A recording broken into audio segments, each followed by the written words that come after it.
Kamu menyentuh pertanyaan yang selama ini selalu saya hindari. Semua emosi itu valid. Pernyataan ini saya tidak sepenuhnya setuju. Kamu bukan pemarah.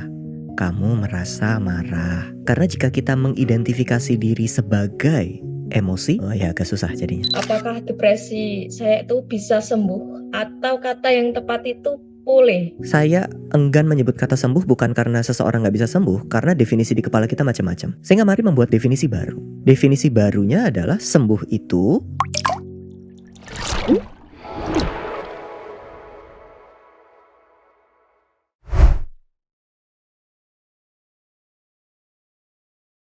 Halo semuanya, kembali di dalam Wellspring Conversation dengan saya Jimmy Ardian, saya seorang psikiater. Hari ini kita mau ngobrol sama teman kita, Ana, untuk belajar sama-sama. Yuk kita sapa dulu. Hai, Ana. Halo semuanya, halo Dok Jim. Halo, Saya Ana halo. dari Jawa Tengah. Thank you udah nyempetin buat ngobrol-ngobrol hari ini ya. Nah, Ana, gimana nih? Ada apa? Boleh cerita dan kita bahas bareng-bareng. Gimana, Ana? Oke, siap Dok.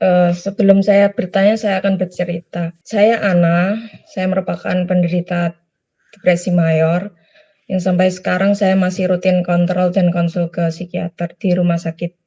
Depresi mayor yang saya ceritain itu disebabkan oleh dua hal. Yang pertama yaitu saya terdiagnosis memiliki penyakit kelainan pembuluh darah otak atau dalam istilah medisnya itu disebut dengan kavernoma. Yang sempat membuat saya stroke sebanyak 2 kali, Dok. Dan hal itu membuat studi saya juga tertunda sebanyak 2 kali dan menyebabkan jarak studi saya dengan teman saya yang dulu seangkatan waktu SMA itu jauh. Kemudian yang kedua, saya memiliki trauma sosial yang berkaitan juga dengan agama. Ini agak sensitif, jadi saya ngomongnya hati-hati banget, mohon dimaklumi.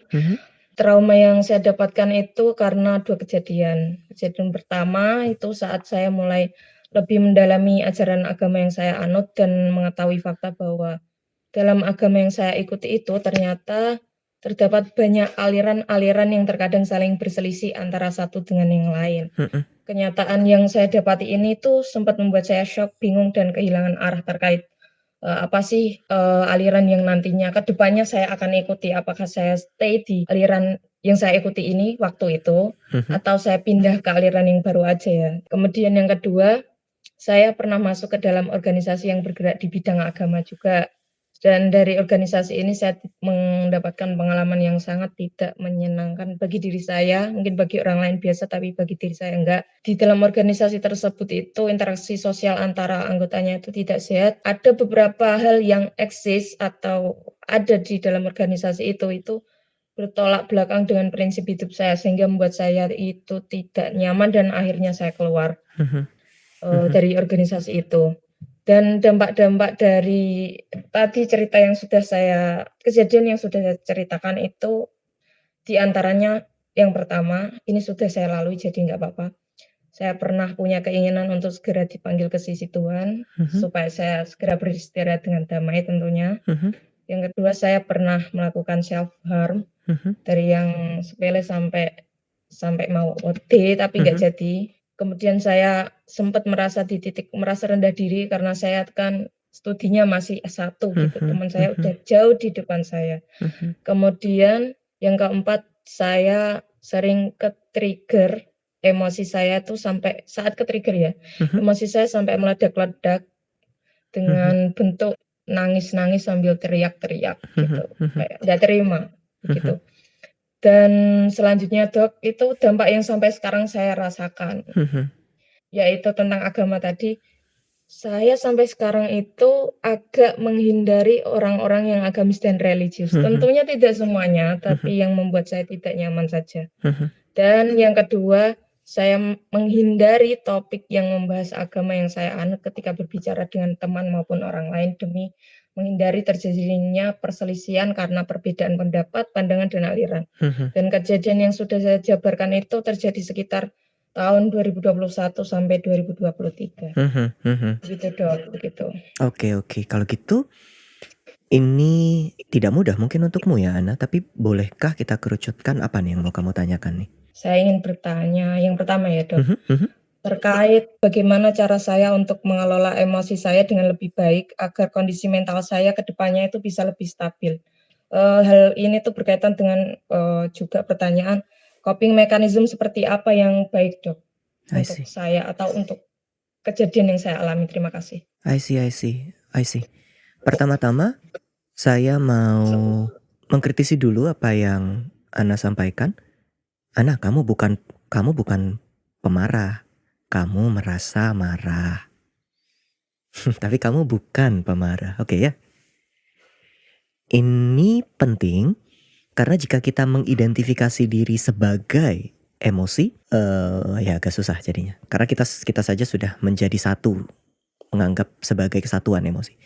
Dan kenapa saya percaya kamu bukan pemarah? Karena kamu bisa punya delay. Setelah kejadian itu, kamu bisa somehow hold, baru di rumah marah. Itu kan kamu bukan pemarah dong ya berarti ya. Ada delay, ada ruang yang menurutmu oke, bisa nih gue keluarin, nah gue keluarin. Kan gitu jadi konteksnya kan ya. Nah, pertanyaan Ana tadi, gimana nih cara sehatnya? Betul begitu? Nah, yuk kita bahas sama-sama dulu ya. Izinkan saya hari ini menjadi agak teoritis dulu di awal, biar tahu konteksnya nanti saya ngomong apa, begitu ya. Kita perlu tahu dulu apa itu emosi. Bagi sebagian besar orang, emosi itu natural saja, alamiah saja. At least itu yang orang-orang percaya.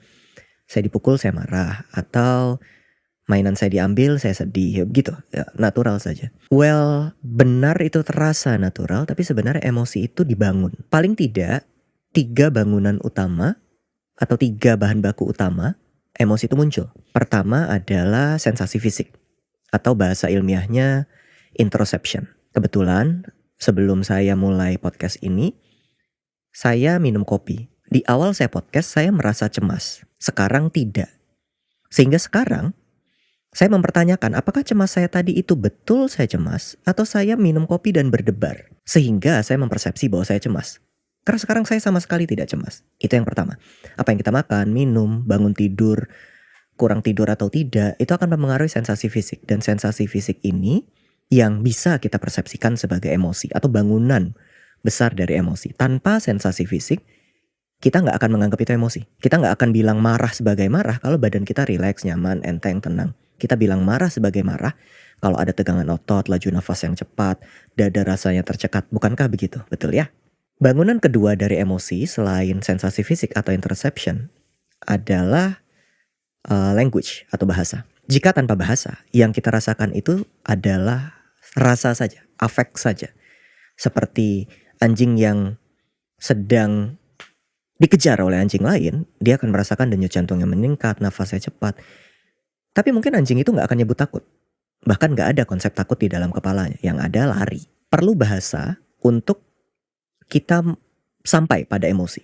Itu kenapa di beberapa budaya ada bahasa emosi yang gak ada di budaya lain. Seperti bahasa Jerman, Schadenfreude.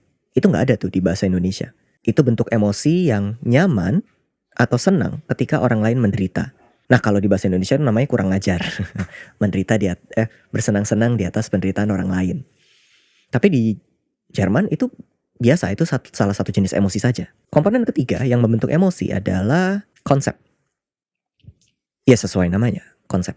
Misalnya saya punya konsep bahwa seorang psikiater yang sedang bicara podcast itu harus lancar, sempurna, well dressed, dan lain sebagainya. Ini kalau baju saya agak kotor, mungkin saya kemudian jadi overthinking. Muncul emosi cemas, takut, khawatir, gelisah. Emosi muncul karena konsep. Nah, dari mana kita belajar konsep, bahasa, dan juga terjemahan dari sensasi badan? Tentu dari masa lalu, dari memori. Ketiga hal ini erat kaitannya juga dengan pembelajaran masa lalu. So, ada interoception, ada language, ada konsep di dalam memori. Ketiga hal ini membuat emosi. Jika konteksnya seperti ini, kita jadi bisa nyambung-nyambungin nih. Mungkin ada sensasi badan yang berubah ketika Ana mengalami pasca stroke dan kavernoma yang terjadi. Mungkin ada konsep-konsep tertentu yang berbenturan tentang agama dan lain sebagainya yang mungkin membuat Ana merasakan yang Ana sekarang. Dengan bahasa yang kita gunakan, kita menerjemahkan realita. Kalau konteksnya begini, artinya ada beberapa cara untuk coping. Pertama, coping mengandalkan sensasi badan. Bagaimana kita bisa mengurangi emosi? Salah satunya adalah melonggarkan sensasi badan yang terasa. Misalnya, ketika marah, laju nafas cepat, maka lambatkan. Ketika marah, misalnya pundak naik, maka turunkan. Misalnya ketika marah, ini gak sadar nih, tiba-tiba tangannya menggenggam, maka lepas, longgarkan. Model coping ini banyak digunakan, terutama kalau sensasi fisiknya terasa dominan. Jadi jangan langsung melompat ke pikiran. Ketika sensasi fisik terasa dominan, itu dulu yang dilonggarkan. Atau kita bisa menggunakan coping, menggunakan cara yang kedua. Jika ini tentang bahasa, maka menggunakan bahasa yang lebih tepat akan membantu mengurangi emosi. Misal, tadi saya mengkritik Ana. Ana bukan pemarah.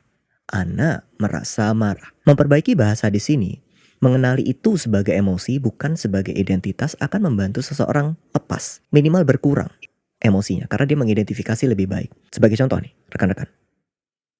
Jika kita mengidentifikasi semua yang berkaki 4 itu sebagai meja, maka kita bisa dalam masalah. Kambing juga berkaki 4, nggak cuma meja. Gajah juga, tapi jelas mereka bukan jenis meja-mejaan. Mereka hewan. Mengkategorisasikan sesuatu yang tidak tepat bisa membuat kita mengidentifikasi secara tidak tepat. Jika kita mengidentifikasi semuanya sebagai identitas, masalah tuh. Kita bukan emosi tersebut. Yang ketiga, bagaimana memperbaiki emosi adalah dengan memperbaiki konsep. Kita perlu bisa terus-menerus adaptif, longgar terhadap konsep-konsep yang selalu berubah dan akan terus berubah. Saya tahu mungkin ini terdengar agak abstrak, tapi kalau boleh kita bicara real, jarang sekali seseorang yang matang, yang matur, terus-menerus memegang kepercayaan yang sama terus-menerus. By time, perubahan itu pasti terjadi. Apa yang dulu kita pandang benar jadi gak benar, apa yang kita pandang dulu salah mungkin jadi sedikit benar, dan lain sebagainya. Change itu inevitable. Jadi gak perlu gimana-gimana banget sama konsep. Ya, adaptif lah, fluent lah, sehingga emosi kita gak terlalu terkungkung di sana. Itu gambaran umum tentang bagaimana kita coping berdasarkan data-data apa itu emosi, Ana. Menurutmu gimana? Apakah jangan-jangan kalimat saya ini terlalu membingungkan karena muter-muter misalnya? Enggak sih Dok, dapat dipahami karena secara teoritis memang seperti itu. Dan terkait juga dengan pertanyaan pertama, tadi bicara tentang afek ya, pernyataan semua emosi itu valid gitu. Apakah benar semua emosi itu valid? Atau yang valid itu afeknya? Dan mohon dijelaskan terkait makna valid di sini tuh sebenarnya yang benar itu apa, Dok? Tolong dijelaskan secara lebih lanjut, afek itu apa, emosi itu seperti apa, yang valid itu yang mana? Terima kasih, Dok. Ana, kamu menyentuh pertanyaan yang selama ini selalu saya hindari. Maaf, Dok. Gak apa-apa, gak Saya apa-apa. tunggu. Gak apa-apa. Kali ini saya tidak bisa menghindar. Ini kamera udah roll. Tadi kalau kamu bisa lihat ekspresi saya langsung bingung nih. Oke, mari kita jawab ya. Iya. Emosi, semua emosi itu valid. Pernyataan ini saya tidak sepenuhnya setuju. Karena kita perlu definisikan dulu valid itu apa. Di benak beberapa orang, valid sama dengan benar. Enggak semua emosi benar. Tapi kalau valid sama dengan aku rasakan, maka iya, emosi semuanya kamu rasakan. So pertama-tama kita harus telaah dulu di kepala kita, valid itu definisinya apa. Kalau valid definisinya benar, maka pernyataan tadi salah. Tidak semua emosi kita benar. Tidak semua emosi kita adalah gambaran dari realita. Contoh, tadi pagi saya begitu cemasnya bicara podcast ini. Makin siang, saya makin tenang. Tadi saya udah cerita, saya curiga ini karena kopi. Maka, apakah emosi saya valid tadi pagi bahwa saya cemas? Kalau definisinya tentang saya rasakan berarti valid. Kalau definisinya tentang apakah itu benar, nanti dulu. Mungkin gak benar-benar banget. Tadi pagi saya sampai overthinking, apakah saya bisa melakukan ini dengan baik, apakah nanti saya stuttering, apakah kemana-mana. Well, enggak terjadi. So, tidak semua emosi benar. Tidak semua emosi gambaran realita. Sebagiannya merupakan ekspresi dari memori, sebagiannya merupakan ekspresi dari konsep yang kita miliki, sebagiannya merupakan ekspresi dari sensasi fisik yang bisa datang dari manapun. Tidak semua emosi benar. Tapi saat itu kamu rasakan, iya. So, validasi emosi seharusnya menurut saya ada pada konteks iya, saya rasakan. Bukan iya, ini benar. Karena ketika kita tahu ini kita merasakannya, baru kita telaah. Ini datang dari mana? sebenarnya ekspresi apa. Setelah kita telaah, baru lanjutkan apa tindakan yang mau dipilih. Di dalam sesi saya sering bicara, jangan validasi emosi yang tidak diperiksa. Karena kalau belum apa-apa udah oke ini benar, masalah. Enggak, semuanya benar. Menurut saya, yang patut dianggap lebih benar itu afek. Afek itu sensasi yang kita rasakan sebagai rasa. Nyaman, tidak nyaman, energinya meningkat atau low. Ini merupakan gambaran biologis. Ada rasanya. Ini bisa divalidasi sebagai data tapi. Bukan sebagai realita objektif gambaran dari sekitar, bukan. Tapi sebagai data. Data itu kemudian yang kita cermati dan kita telaah. Mungkin kalimat ini terdengar kontroversial ya kalau tidak semua emosi itu valid. Kalau itu terdengar nggak nyaman, ganti aja. Tidak semua emosi itu benar. Karena bergantung dengan definisi valid. Yang jelas nggak semua emosi benar, tapi iya kamu rasakan, telaahlah baru bertindak dari situ. Menurutmu kalau kayak gini gimana? Ana, setuju nggak? Setuju dengan konsep yang kedua dan penyederhanaan kalimat dari yang terakhir tadi, kesimpulannya bahwa tidak semua emosi valid tapi memang benar kamu rasakan gitu. Karena benar kamu marah kan ya, tapi apa datanya telaah dulu. Bisa benar, bisa sebagian benar, bisa tidak benar. Telaah dulu di sana. Gitu. Gimana? Terima kasih Dok Dengan sudah senang hati. menjawab. Karena selama ini kadang saya ketika marah itu saya bingung dengan pernyataan ini bahwa semua emosi valid padahal saya marah. Bukankah ini negatif seperti itu? Ternyata penjelasannya seperti tadi jadi saya lebih paham. Ya. Terkait trauma Dok. Apa yang saya lakukan untuk pulih dari trauma? Karena setelah saya acceptance atau menerima bahwa saya memang trauma, bahwa saya memiliki trauma.